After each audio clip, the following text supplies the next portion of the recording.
What is up, guys? It's the Sound Alchemist, and once again, I am sitting right next to this dude. Gershwan. And we're back at it answering more questions on the Greater Wall. But let's do it the way we normally do it. For the Greater Wall. This is a video series where we answer the questions left by you, the viewer. If you have a question for us, comment down below. Put a question in front of your question because we get those questions first. And that is what Brian Carlson did.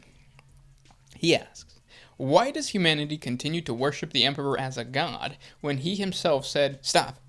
Does humanity not know about what happened to the word bearers? No, they don't. After the Horus Heresy, all the traitor legions were, what is it called? The Edict of no. They were like quarantine, basically. Excommunicato Traitores, something like that. Yeah. So that means that most of their lore is only known by the Imperial savants, and even then, like, you need to have a purpose for gaining that knowledge. Mm-hmm. It's not just shared. Or it's not just like you can go to the library and pick up a data slate that has to do with the word bearers, and I think it was Monarchia, right? It sounds right, yeah. Well, wasn't that burned? No. Yeah, but so I think the question was like, back how do they not know about that happened? Okay, I gotcha, yeah. And also, like, the Emperor always told the Space Marines, chill out with trying to manipulate humanity. You guys are stronger. You guys are just here to fight. Don't try to, like, trick them. Because most Space Marine chapters also believe that that there is no God Emperor. He's just a really OG guy. I mean, you have outliers such as the Black Templars, but for the most part. Right. And then what were you saying before this? Oh, that humanity tends to just do the same thing over and over and over again because humans as a species are based on repetition and doing behavior that has led to good things. And obviously, if you're praising the Emperor and you're like, oh, I'm not getting killed or flogged or anything like that, they're going to keep doing it. Yeah. Yep. And you see that, like, in today's day and age with, like, people who criticize a certain group but then turn around and do the exact same thing. Mm-hmm. Satanists. But yeah. And then there was another thing that I wanted to talk about that I'm forgetting. I'm blanking on. You're blanking on? Yeah. Oh, and another thing too about, I think the Emperor actually does want people to worship him now. And evidence of that exists with the Emperor speaking to, Guilliman, and Guilliman not trying to destroy the Imperial Creed, and also him talking to, what's the Sisters of Battle chick? Oh, the leader. Sisters of Battle chick. Yeah, the leader, the very original Sisters of Battle leader. I forget her name. I don't remember her name. But she also spoke to the Emperor, and she came back, and she was still as devout as she was before. You're talking about Saint Celestine, right? It's the other. It's not a saint. She's an actual sister, right? Yeah, she's the head of the sisters. Spoke to the Emperor. Catalina? No, I don't think it was Catalina. But yeah. Bridget B. Yeah. Mm-hmm. The Emperor told Bridget B, "Shake that ass, girl," and it happened. Yeah. And since it happens, it's truth. The truth, yep. Mm-hmm. Palabra de Bridget B. Vamos, señor. Next question comes from Hayden Northrup. Hayden? I used to know a dude named Hayden. Maybe it's this guy. Oh. Could I play a dead or dying Space Marine chapter like the Astro-Knights, the Knights of Eternity, the Knights of Blood as a Primaris force? Of course you can! That is the whole purpose of having such a vagueness of 40K. Yeah. Yeah, the easiest way that you can make it work is that the gene seed of these fallen chapters was kept in storage in some place somewhere. And with the reintroduction or the introduction of these Primaris, they were using that gene seed to make the Primaris to revive the chapter. So yeah, you'll make it work. And if anybody calls you out, like at a GW store or at a hobby store, then that's just a perfect opportunity for you guys to have a cool discussion about lore. Because usually if somebody's going to call you out on it, it's somebody that probably really enjoys the lore. Yeah. So that's another thing too, that we'll do a little outlier. How do you feel about people that strictly are like, they just play the tabletop, they don't really care about the lore, and people that are like, if you're playing the tabletop, you got to respect the lore, make it, as historically accurate as possible?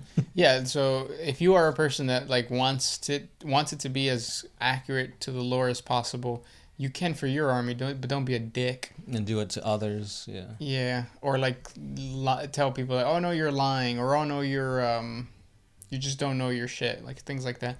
Like it's supposed to be a community of just people getting along and playing with miniatures and building some pretty amazing things. Right. Sit down, man. Yeah. Because the whole thing about like the lore, it's like a lot of these things don't translate to the tabletop. Yeah. The Tyranids are such beasts in the lore, but on the tabletop, it's like, yeah, my squad of Gretchen just took out your Carnifex. Booyah. Booyah, for real. Because that did happen.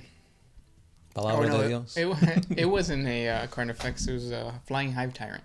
Was it? Yeah, a squad of Gretchen killed a Flying Hive Tyrant. And it was amazing. It was glorious. But yeah, also, if you're playing a dead chapter, oh well. I mean, you got the Marines, you got them there, use them. Yeah, and it allows you to add so much narrative to every single battle, which is something that if you are a lore enthusiast and you also play the tabletop, you should take some time when you have games and be like, hey, I'm gonna write like a quick 1-page narrative story for our game that we're gonna have this Sunday, and then I bet you're gonna enjoy it. Even if like the guy you're playing with just kind of like glances over it, but like still, I bet it's gonna be a lot of fun. Yeah, it also makes the little battles so much more entertaining. Where it's like my captain faces off your captain. They've had this bitter rivalry. It's like who's gonna come out on top. It makes everything much more fun, in my opinion. All right, next up, this one's by Zadrigo. On the official GW audiobook cover, Malkador was shown on his throne with 2 skulls on each side. They are marked with the Roman numbers for 2 and 11. Are these the skulls of the missing Primarchs? And did he kill them? There hasn't been that much explanation to that. Yeah. I think, in my interpretation, it's kind of a way for Malkador the Sigillite or Malkador the hero now to showcase the fact that like at the end of the day, you guys are servants. To the Space Marine Legions. So, like, a human, Malkador, is always going to take precedence over an entire, Yeah, these legion. artificially created, well, not test tube babies. Yeah. The Primarchs and then Space Marines. So it's also another way to show power. Like, you cross me, you're going to end up like this. Yeah. The whole thing about the lost Primarchs is that they don't know what happened to them. Any likeness, symbols, anything like that was gone with the Edict of Obliteration. And there's been 2 huge instances in the books that have kind of alluded to this. The first one is that they have plinths, aka statues, of all the Primarchs, including the 2nd and the 11th. And then in another passage, I think it was Dorn who was talking to Malkador. And Malkador... like, they were talking about the Primarchs, the lost Primarchs, and Malkador said, like, yeah, you're not supposed to be able to remember this, trying to imply that there was some type of, like, brainwashing or mind-wiping that happened to the Primarchs so that they would forget about all this. Yeah. Games Workshop really needs to be careful, like, tiptoe around that subject, because if you have the power to mind-wipe a Primarch, why didn't you just do that during the Horus Heresy? Yeah, right? Mind-wipe Horus or Perturabo or any of the traitors. Yeah. But no. Like, does this mean that the 2 lost Primarchs did something so unfathomable that chaos, that's all right. They could remember that. Yeah. I mean, the whole thing about the 2nd and the 11th is that they're kind of meant for the players to have that creativity to create their own Primarch, their own legions and chapters. Yes. But if they're adding all this subversion in the lore that's like supposed to be concrete, legit, like if that is their skull, so then they are dead. Yeah. Like, don't make Primarchs that are dead. Right. Yeah, it's scary, especially if the books start taking precedence over the tabletop. Like if GW sees that it's selling more books by telling these stories, then we do run the risk of GW taking that freedom from the players, where like you can't create your own Primarch anymore because the books have already spoken about the Primarchs in a certain type of way. Right, and that leads to the previous conversation about lore guys being completely accurate on the battlefield. Right. Well, yeah. Yeah, because it's like, oh, you're playing your own, Lost Legion, but it's like, well, your Primarch should be dead. Didn't you see that picture on the audiobook cover with Malkador? Yeah, that's true. Yeah. Yeah. This was before that time. Oh, then you shouldn't be able to play Gilliman. That's when you pee in his mouth. No, I thought we did that beforehand. Next question comes from Bruce Corey. How big is the Primarch's pee-pee, and could Bridget B work it? I'm pretty sure she could work anything. Yeah. And how big? So the cool thing about the Emperor is that he manipulated his appearance. He could actually he turned into an old man when he went to visit Lehman Russ, or not visit, but when he encountered Lehman Russ. Yeah. So then he was an old lady too. Yeah. Or was he? Mm-hmm. When he was just sitting back and watching stuff. But the Lehman Russ, he looked like a decrepit old man in rags and stuff. Yeah, so I'm pretty sure that he could make his, whatever size be bigger or smaller. Mm-hmm. That's the powers of the warp. Yep, we call that big dick energy. Yep. That's what we should do. We should start up a company that doesn't sell penis enhancement drugs, just warp enhancing, mind manipulation drugs for your penis. Mm-hmm. Well, no drugs. I don't know. I'm working on it. Next question. This one is by Hi, I Exist. Nice. In an all-out 1v1 war between the Tyranids and the Imperium, who would win? I'm assuming that the Tyranids have wiped out the rest of the galaxy or something like that, and that chaos has left the Imperium alone. Mano a mano, could Gilliman wipe out Hive Fleet after Hive Fleet? So if there was no outside intervention or anything like that, no, I don't think the Imperium has it in them to fend off Tyranids, because they struggle a lot with just a freaking tendril. Now imagine the entirety of the fleet. Yeah, they're done. And based on the imagery of Battlefleet Gothic, it seems like there is way more Tyranids than what are already in the galaxy right now. Mm-hmm. And it looks scary, really scary. Yeah, I mean, don't get me wrong, it'll be an epic battle, and they'll hold out for a while. But they'll just be overrun, and the more Space Marines and Primarchs that die, those genetics gets transferred over to the hive mind, and they'll be spewing out stronger Tyranids. So yeah, spewing. Next question comes from Elliot Figueira. What real-world organization on Earth could possibly be Genestealer cults in secret? All of them. Yeah, I mean, I think that most Genestealer cults, though, would give off a vibe of, they would just look weird, like the people that would look weird. So whenever you think of organizations with people that just look odd, it's kind of hard, because they all kind of do. Mm-hmm. Right now on TikTok, there's, this growing meme of all the protesters, and then it's the meme that goes, "They took our jobs." That one. Yeah, the South Park one. And yeah, those guys, they look interesting. I don't think they would be Genestealers. I think if anything, it would be the people that protest the what are they called? The virus. No, the baby stuff, the abortion clinics and stuff like that. So the people that are against that kind of stuff, or even for it, would be Genestealers, because they want to get their hands on these fetuses and then implant their genes, and then boom, you have a whole population of Genestealers. Mm-hmm. I always thought hybrids. Maybe nudists would be Genestealer cults, because they've stole all their genes, including themselves. So that's why they're naked. One. So everybody that lives in Florida, because they don't wear jeans, because the Genestealers. I heard Florida is nothing but nudists. I think that checks out. Mm-hmm. Next question comes from Kim British. Who would win, the Death Corps of Krieg or the Steel Legion? The Death Corps of Krieg. The Steel Legion is tough. Yeah. They're very similar, too. Mm-hmm. Both in appearance and, the way they wage war. Mm-hmm. But Krieg. Yeah. The reason for that is because we said so. No, but I do think that in an attrition battle, Krieg is way more attrition-based than the Steel Legion. Yeah, hands down. Hands up. Oh. Next question. This one's by Elantos Valens. How big is the Webway? Can there be more than just one? Why don't the Eldar just allow humans to use it?